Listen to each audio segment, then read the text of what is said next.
Yeah, later?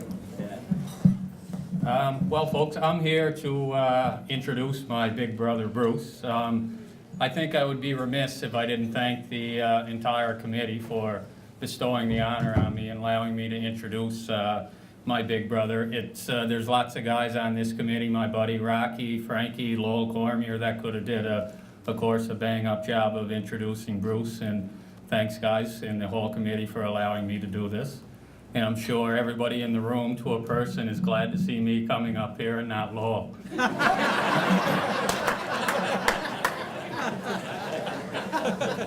Also, when Mr. Marsh was being introduced, Lowell talked about he named his brothers and sisters and his family, and I'm not going to get into that with my family, or we'll be here on Plummer Avenue Day.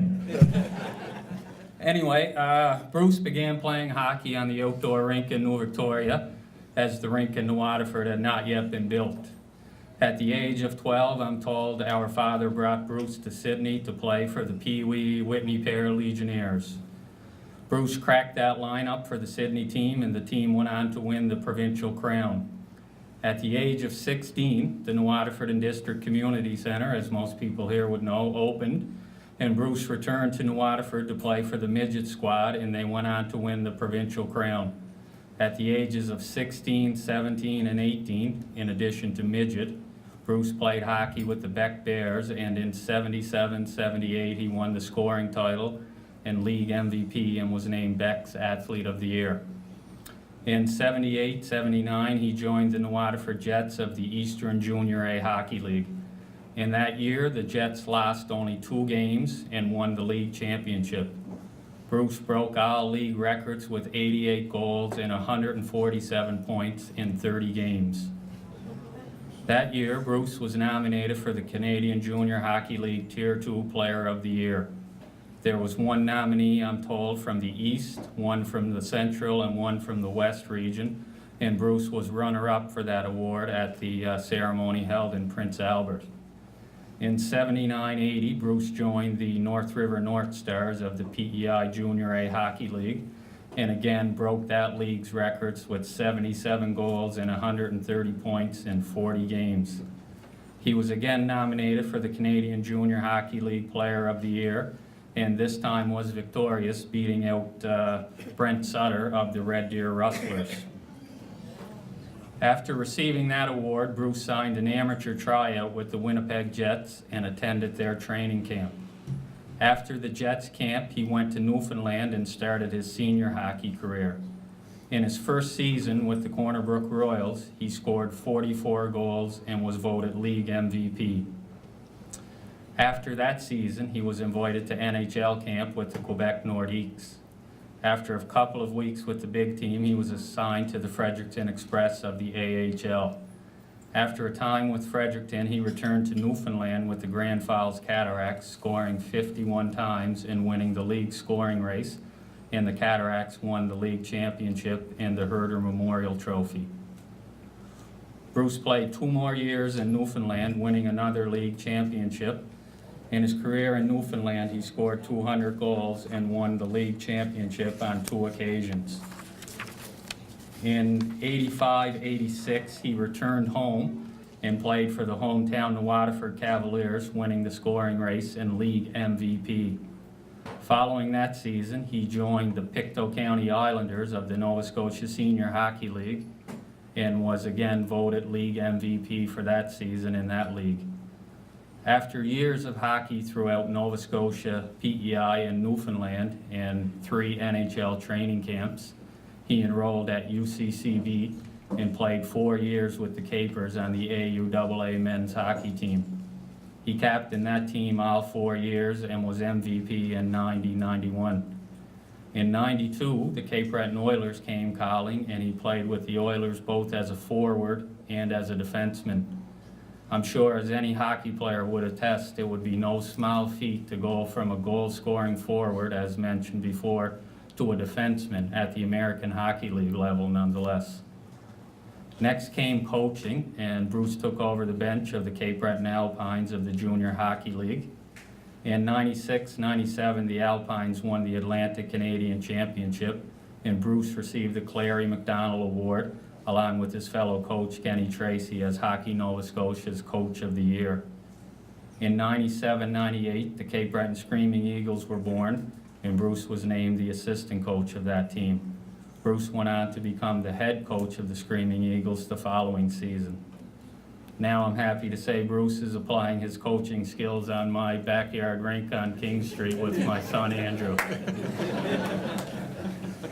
Finally, in 1998, at the age of 39, Bruce suited up for the Truro Bearcats of the Nova Scotia Senior League and won that elusive Allen Cup title as Canadian Senior Hockey Champion.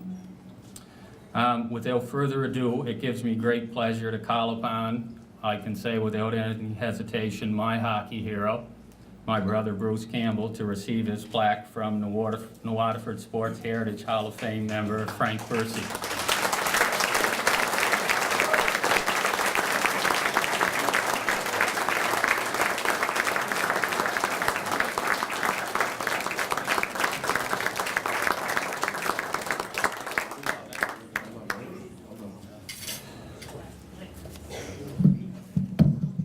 Thank you very much, Glenn.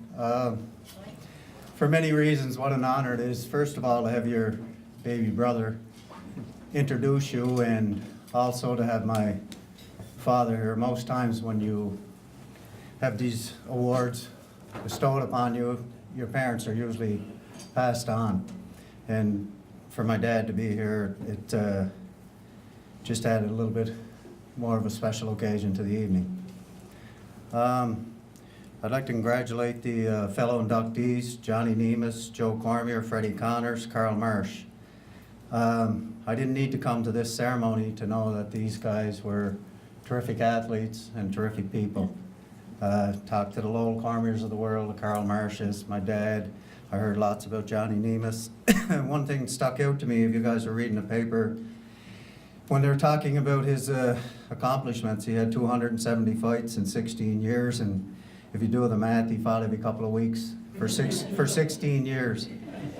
Today's boxers, they fight every couple of years and make $20-30 million and then go home and relax for a couple of years. I'd like to thank the committee as well. I don't think there's any greater honor than being honored in your hometown. I've been fortunate enough to win a few awards over the years, but this one, I will say, means the most to me. If you can get honored in a small town and have the respect of the community, have your family here, like I said, it's a terrific honor. I have to mention my mom, who's passed now, 1983, so approximately 34 years ago. I know a lot of people look at me and they say, oh, you're just like your dad. You're gonna play hockey till you're 89 years old. I don't think so. I don't even think I'll be around, Dad, but I really do believe that a lot of my character, and I've been told many times, a lot of my character has come from my mother. I know I have a lot of, you've been a great example for me, but my mom, who was a Heck, anybody knows Raymond Heck and Jimmy Jake and Eddie McNeil, my mother was one of them. I only wish that I had had a little bit more of those guys in me when I played hockey.